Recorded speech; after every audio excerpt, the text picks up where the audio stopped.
안녕하세요. 김용진 목사입니다. 이 영상은 성경 통독하시는데 도움을 드리기 위해 마련한 영상입니다. 통독을 하면서 익숙하지 않은 배경과 내용들로 인해 어려움을 겪는 성도분들이 조금이나마 도움이 될까 싶어 마련한 것인데요. 조금만 관심을 기울이시면 읽으시는데 유익이 있을 겁니다. 그럼 오늘 읽을 부분에 대한 안내를 해드리겠습니다.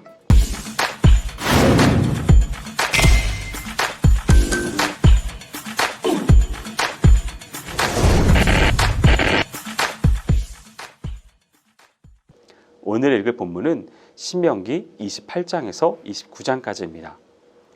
28장은 앞장에서 언급된 두 낱말인 축복과 저주에 관한 구체적인 해설로서 율법의 순종과 불순종 여부에 따라 이스라엘에게 임하게 될 복과 저주의 내용을 상세히 다루고 있습니다. 1절부터 14절은 이스라엘 백성이 하나님의 말씀과 그 계명을 지킬 경우에 개인 및 그 가정 그리고 민족 전체에게 임할 축복의 내용이 구체적으로 언급되고 있는 부분입니다. 그러나 본문에서 축복의 본질이나 그 원천에 대한 언급은 없고 다만 지엽적이고 가시적인 축복의 현상들만 언급되고 있는데요.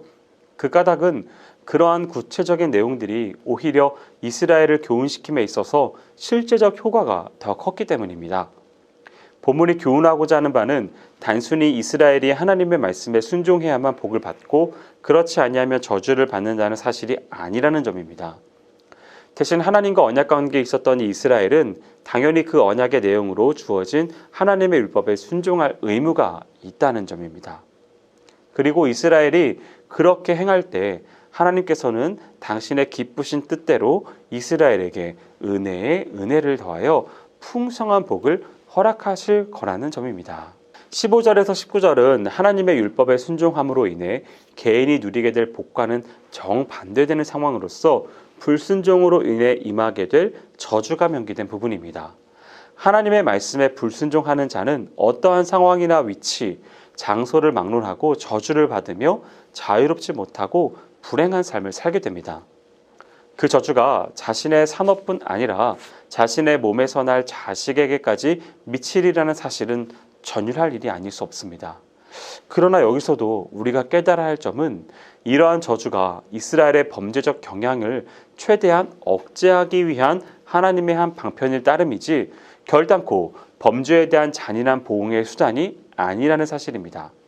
즉 다시 말하면 본문에 언급된 저주는 형벌의 그 목적이 있는 것이 아니라 이스라엘을 바른 길로 인도하기 위한 방편일 뿐이라는 점을 잊지 말아야 하겠습니다.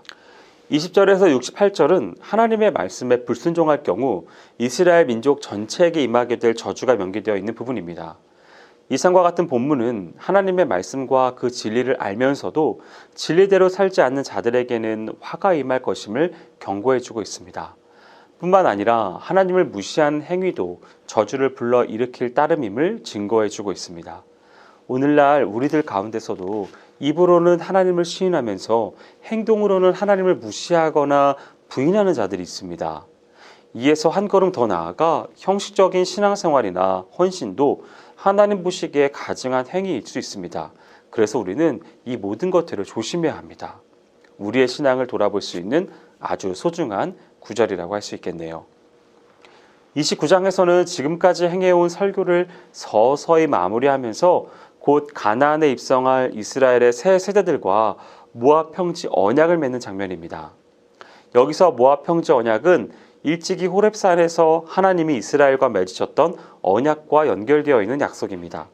다만 지금 모압 평지에 있는 사람들은 호렙산 언약 당시에 20세 미만이었거나 출생하지 않았던 새로운 세대로서 호렙산 언약을 잘 모르거나 그 언약의 중요성을 크게 인식하지 못하는 자들이므로 그들에게 그 언약을 새롭게 환기시키고 재확인시키는 언약일 뿐입니다. 1절부터 9절은 모세가 하나님의 은혜로 점철된 이스라엘의 과거 역사, 즉 출애굽 구속 사건과 광야 인도 사건 및 아모리 족속 정복 사건 등을 백성들에게 상기시켜주고 있는 부분입니다. 모세가 이러한 역사적 사실을 언급하고 있는 이유는 이스라엘을 구출하시고 지금까지 인도하신 하나님의 은혜와 한 번 맺으신 언약에 대해서는 반드시 이루시는 그 하나님의 신실성을 강조하기 위함입니다. 그리하여 백성들에게 하나님의 말씀에 순종해야 하는 당위성을 역설하고 있습니다. 10절에서 15절은 남녀노소, 신분의 귀천, 지위의 고하, 그리고 민족이나 혈통 등에 관계없이 이스라엘 공동체 안에 거하는 모든 자는 누구든지 여호와의 언약에 차별 없이 참여할 수 있음을 구체적인 예까지 들어가면서 분명히 언급하고 있는 부분입니다. 이처럼 여호와의 언약에 누구나 동등한 자격으로 차별 없이 동참할 수 있다라고 하는 이 모세의 선언은 신분이나 계급, 혈통 등을 중요시한 고대 사회에서는 가히 획기적인 일이었습니다. 16절에서 29절은 하나님의 언약을 저버리고 말씀에 불순종하는 자들에 대해서는 하나님께서 이미 예고하신 대로 반드시 심판하실 것임을 강조하고 있는 부분입니다. 이스라엘 백성들에게 죄로 인하여 마음이 강팍해지지 말 것을 촉구하고 이러한 권면에도 불구하고 마음을 강팍하게 하는 자들에게 임할 여호와 하나님의 진노를 경고하고 있습니다. 이처럼 불순종에 따르는 심판의 필연성은 이미 심판을 받은 소돔과 고모라의 멸망 사건을 통하여 그리고 장차 후대인들의 입에 회자될 이스라엘의 심판에 관한 이야기를 통하여 생생하게 제시되고 있습니다.